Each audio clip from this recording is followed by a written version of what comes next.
Welcome to the official luncheon for the 150th anniversary of the AIME. And thank you for your help with the ceremony in Public Square a little bit earlier. We think the mayor is going to be here in a few minutes to join us. What we would like to do is start off the luncheon with a toast, and John Ackerman, past chair of the Anthracite section of Society of Mining Engineers here, multiple past chair, shall I say, he's going to do the honors for the toast, and enjoy the luncheon. Okay, today we are here to honor a group of forward-looking mining engineers who gathered nearby nearly 150 years ago to join together to improve the practices of mining and the safety of the hardworking miners. We, their direct descendants, strive to uphold the philosophy they laid out so long ago, to join together and share our experiences, our knowledge, and endeavor to advance the state of the art of the mineral industries. Now, please raise your glasses. To the founders of the American Institute of Mining Engineers, we salute your memory and pledge to further your example, and through our constituent societies, keep the AIME a vibrant organization as we go forward. In the many tongues of the miners of the anthracite, cheers, Prost, Sonya Ya, which is Welsh, Sláinte, Gaelic, Nazdrovia, the Poles, Eges Shaga Gere, Hungarian, and Nazdravi, the Czechs. Enjoy your luncheon. Cheers. Cheers. Well, while you're enjoying your salads, I'd like to introduce some of the guests that have come from far and wide, and some very near. The Mayor, George Brown, and his executive assistant should be here any minute, and I'll introduce them as they get here. Butch Fratty is the Deputy City Administrator with the City of Wilkes-Barre right there, who made sure the plaque was put up properly. And I think he took care of the weather also. Tony Brooks from the City Council. And he's also with the Luzerne Historical Society.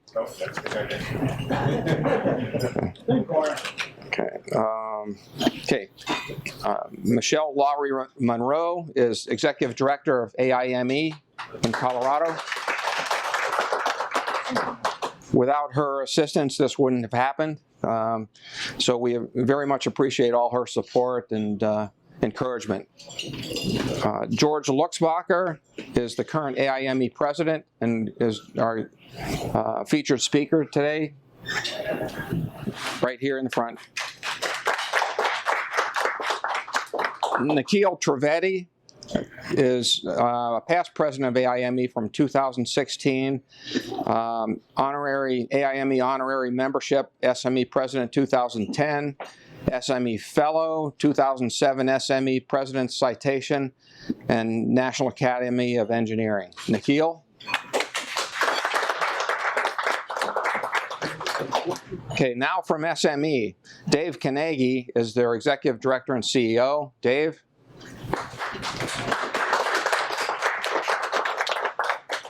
And we're able to put on this luncheon without the anthracite section going broke due to Dave's support. We appreciate it.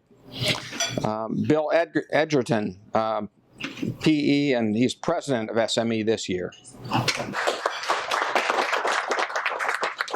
And Bill's wife, Bonnie, is with him, also from the Washington, D.C. area.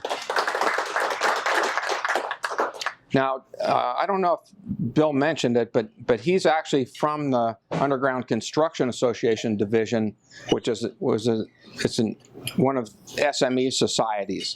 And he's the first SME president that's actually come from the construction side, which involves tunneling, underground construction, basically. So it's a little bit different than mining for minerals and reserves and everything. They're excavating and creating structures. Time out. Revisionist history here. There was not the first president from the tunneling side.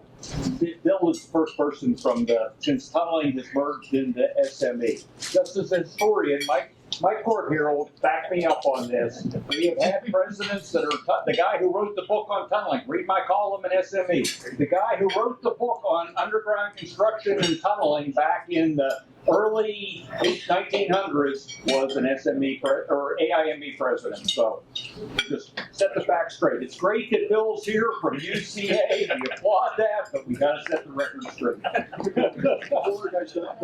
Suck some shafts. Yeah, that's right. Yep. Good luck getting the right subway and home now. Mike Case from the Washington, D.C. section, past chair and exploration division of SME and the AIME 150th Planning Committee, and his wife, Pat.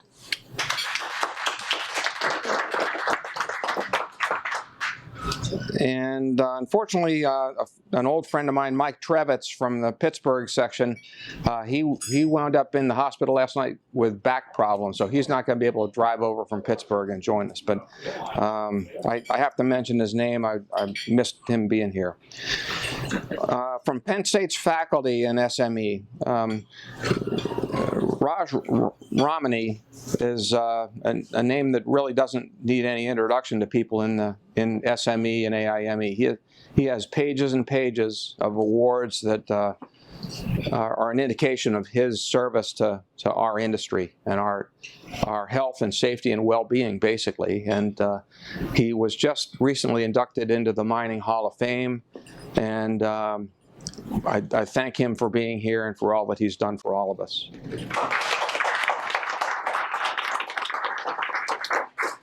Barb Arnold, SME president 3 years ago in 2018, and an SME fellow, is now working in material science and minerals processing at Penn State. And we're glad that she's on the faculty over there. And she's been a help to us in this section, even though she works essentially out of the Pittsburgh section.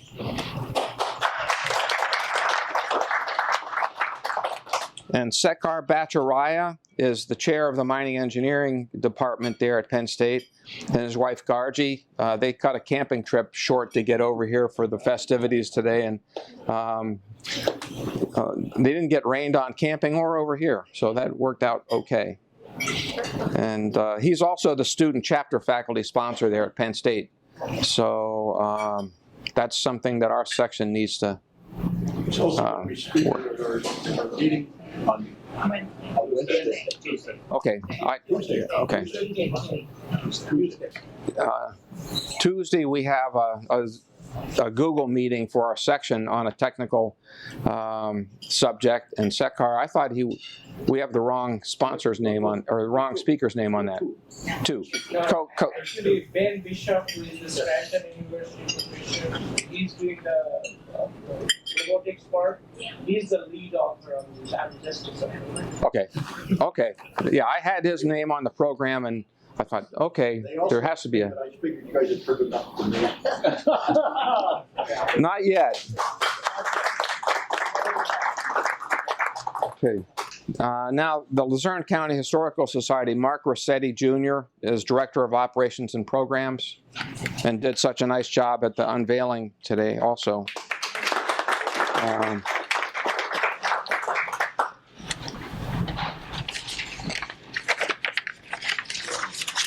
Okay, let's see. And then from our local Penn Anthracite section, Mike Korb, who just had his hand up, he's a SME fellow, a past chair of our section. He's on the AIME 150th Anniversary Planning Committee, and his wife Pat is with him this afternoon. And he's also our publicity chair. You'd never guess.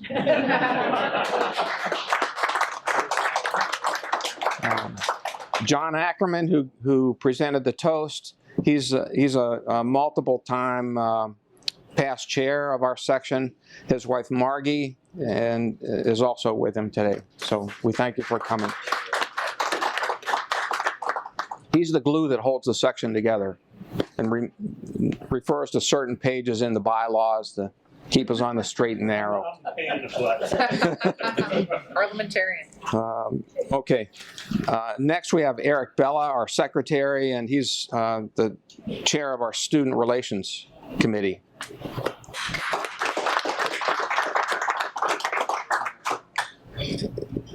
John Pogorski is director of the section back there.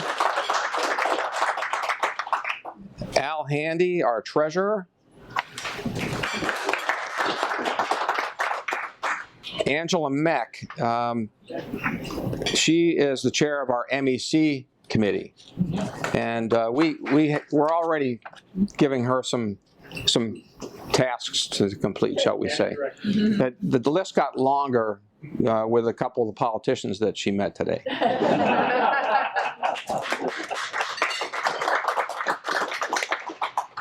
And John Mack, past chair, program chair, and a winner of an award for the National Association of Men and Mine Land Programs. He won the 2020 Buckham Award from that association for all he's done training people in abandoned mine land reclamation and problems with hazardous mine sites and that sort of thing. So done a great job with that.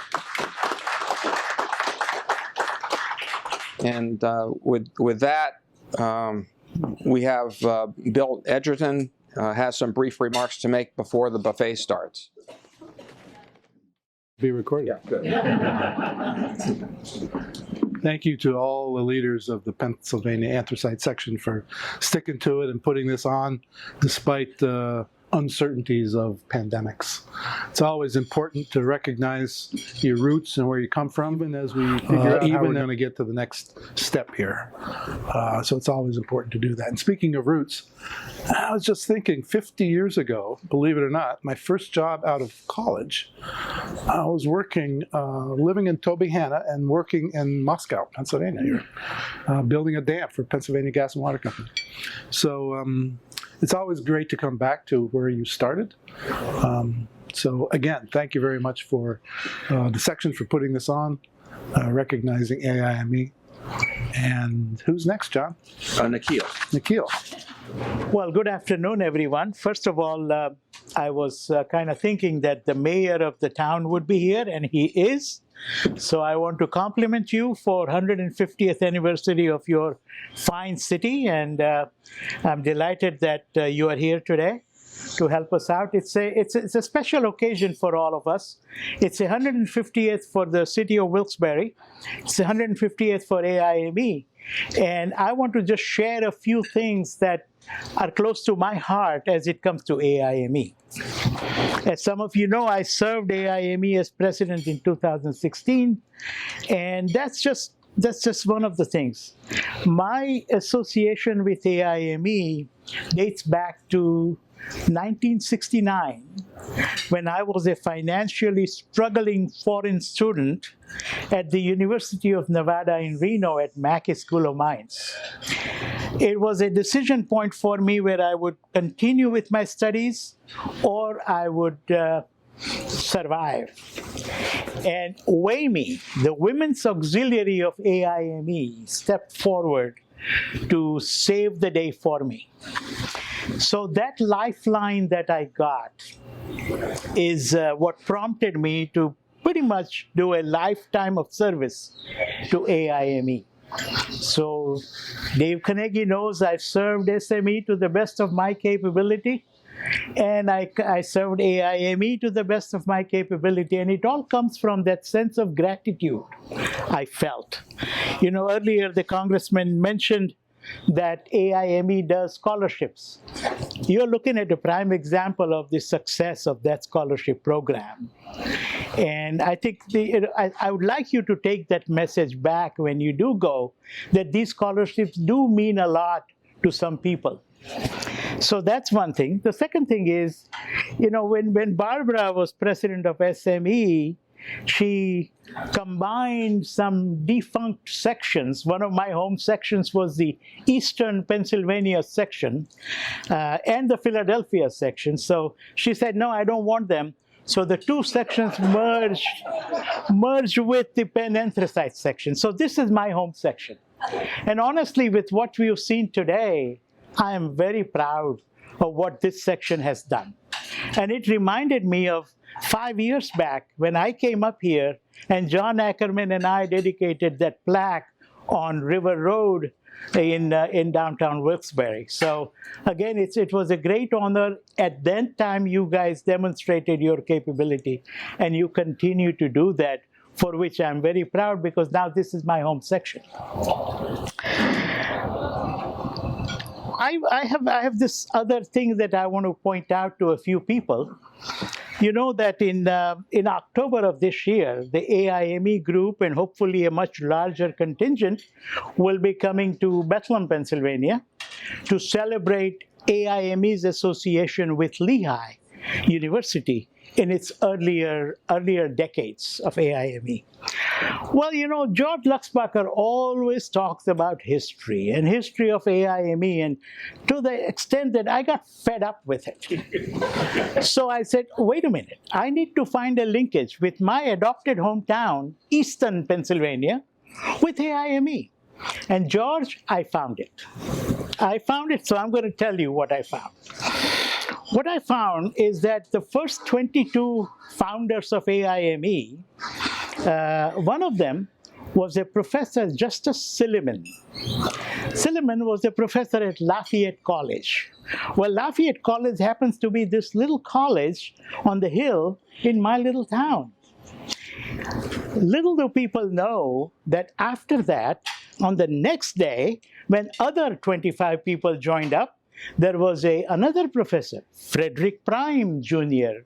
So it must have taken 24 hours for him to get the message that this is an association worth joining. And he did join up.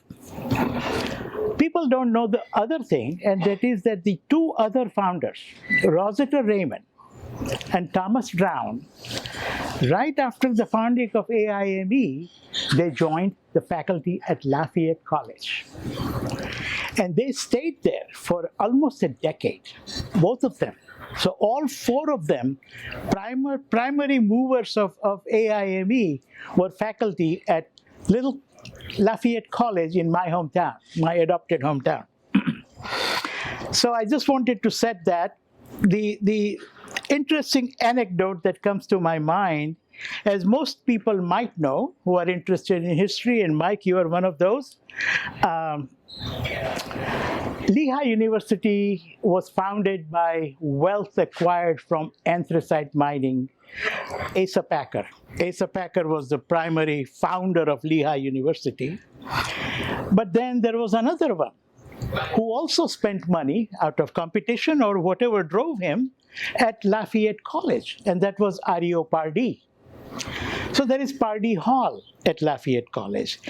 In 1872, Ario Pardee went to Lafayette College administrators and said, I'll give you $250,000, but you have to build a scientific department at Lafayette, which was at that time only humanities and divinities and some faculties like that, but there was no scientific faculty. So in 1872-73 timeframe, they built what was then known as Pardee Hall. It was 260 feet long, 5-story building, built in a matter of 18 months in Easton, Pennsylvania. And the first chairman of the Department of Chemistry and Mining Engineering was Thomas Brown, who was a founder of AIME. So in 1871, when AIME was founded, Rossiter Raymond became the first secretary of AIME. But in 1872, 73, and 74, 3 years, he served as president of AIME. So in 1872, he tapped Thomas Brown, a fellow faculty member at Lafayette College, in my adopted hometown, Easton, PA, George. And he tapped him and said, I want you to become the secretary of AIME. So he became secretary, and he served in that position for 10 years, 1872 to almost 1883. Since he was serving in Pardee Hall, as he was the boss of Pardee Hall, In 1879, on June 20th, in the evening about 5 o'clock, a student of his realized that he was late for chapel. And so he stuffed his oily overcoat and a hot retort in a drawer, closed the drawer, and ran out to the chapel because he didn't want to be late. That set Pardee Hall to fire. Pardee Hall had 2 fires over the years, but this was the first one. And the reason this is important for me to state here is that in that Pardee Hall fire, the initial writings of AIME and the first set of transactions, the first 7 years of transactions of AIME were stored in Professor Drown's office, and they were almost going, and there was a single copy, the only copy. And Professor Drown ran from where he was, single-handedly rescued those things, those articles, at the cost of his own personal library and his own personal instruments that were lost to the tune of almost $5,000. But we thank that guy, Thomas Drown, for saving those records. Maybe one of the copies of that is with Mike Korb, because Mike has everything like that. So in that fire, Thomas Drown sustained a loss of almost $5,000. So Eckley Cox and Rosita Raymond came together, and on behalf of AIME, they generated funds to replenish the supply and the books and the stuff that Thomas Drown had lost. So I thought that really was a very important element of AIME history that I wanted to share with you that happened in my adopted hometown, George. Okay. I must say that Thomas Drown, of course, later on, he quit Lafayette and he moved to MIT, where he served as a professor, and then eventually returned to the Lehigh Valley to serve as president of Lehigh University. And then I think in 1897, he became president of AIME. And he was a contemporary of James Douglas, and who was the award that we just named that came from UEF? Fritz. They were all contemporaries. Imagine that situation. So once again, I just wanted to share with you that my little town, my little adopted hometown, has a link with AIME, of which I'm very proud. But I'm also very happy to be here in Wilkes-Barre, 5 years after dedicating that plaque that you and I did together on River Road. And I wish AIME and its member societies continued success for years and years to come. And I thank you for your hospitality here. Thank you. You all knew that I'd have something to say. I just wanted to tell Nick that I am also to blame of WAME. I also received a scholarship of $180. Yeah. Almost paid my tuition for 1 year. So, and I also wanted to tell everybody that about 10 years ago, I was the secretary treasurer of this organization, of the Penn Anthracite chapter, and at that time the government caught up with us, and they found out that we were still the Penn Anthracite section of AIME. And they said, well, you can't be that because that's illegal. The Homeland Security are going to get you guys.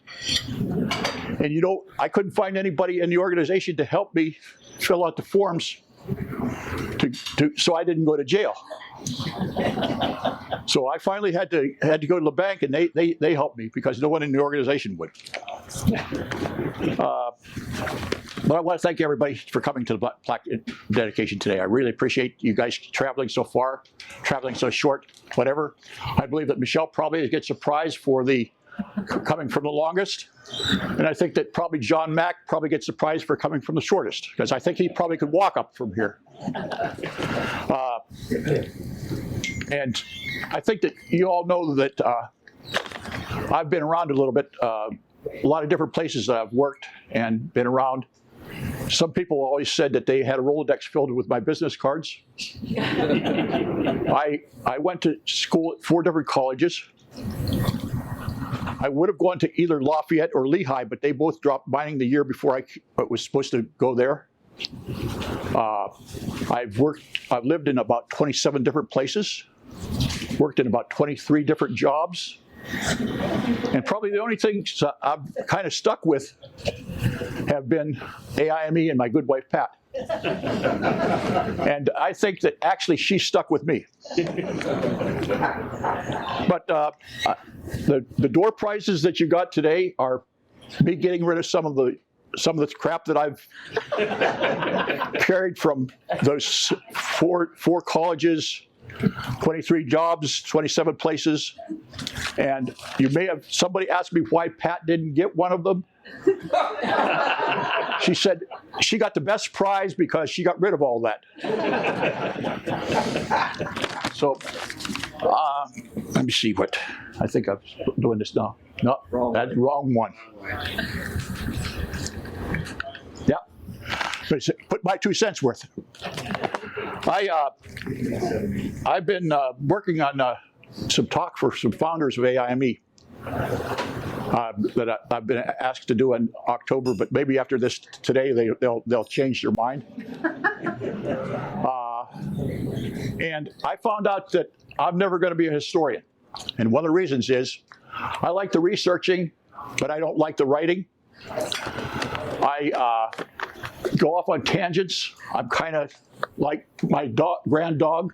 My grand dog, if you say squirrel, he jumps in that direction. I do the same thing. So I'm studying about 1871, and I said, I wonder what the hell kind of money they had back then. You know? And so I went on eBay, and I bought a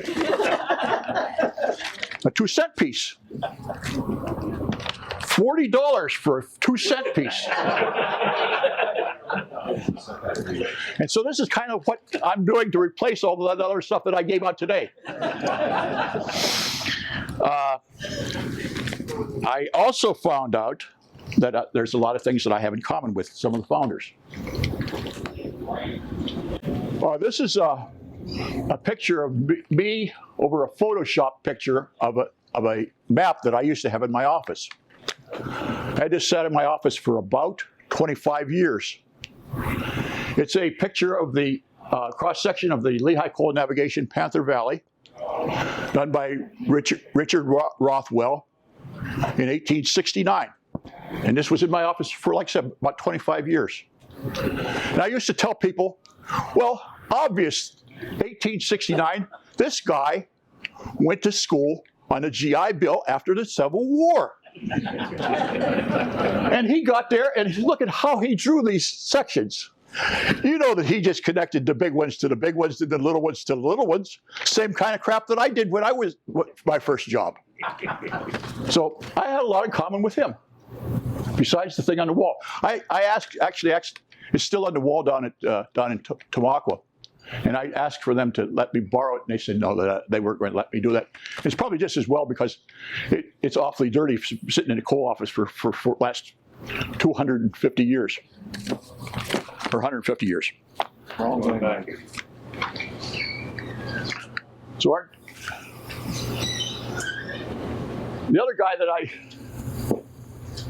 wanted to talk, I could probably talk about every one of the founders as far as something that they have in common with me, is Harry Drinker.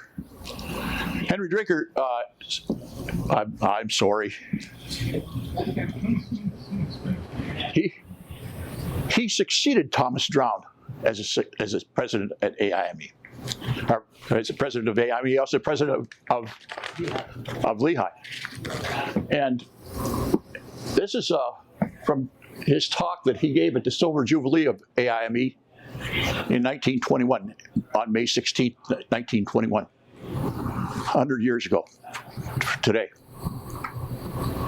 He was the last surviving member of AIME at that time.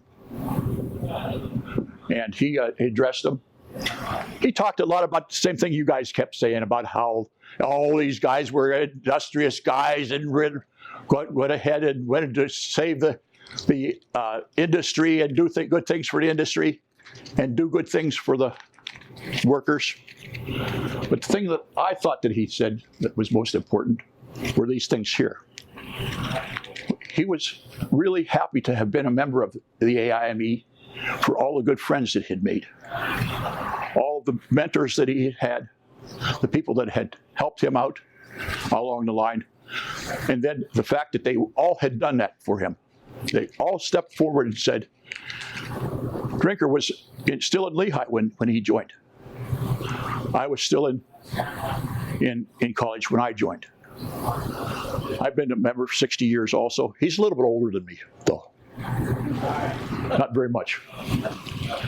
But I think that with the full thing was that it's really important that we keep on doing the same thing that he talks about doing there, and working with the young members and making sure that the young members get that mentorship and that leadership that we got. And then I just wanted to say, you wonder what these guys here might have said? Thought about the whole thing. I found a great app.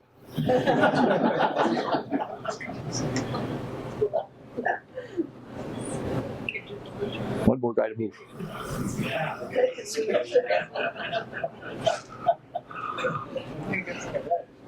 They're all moving now.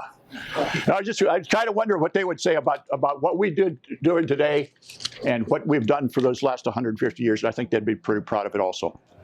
And I just wanted to say, aren't you glad that I didn't buy a 3-cent piece?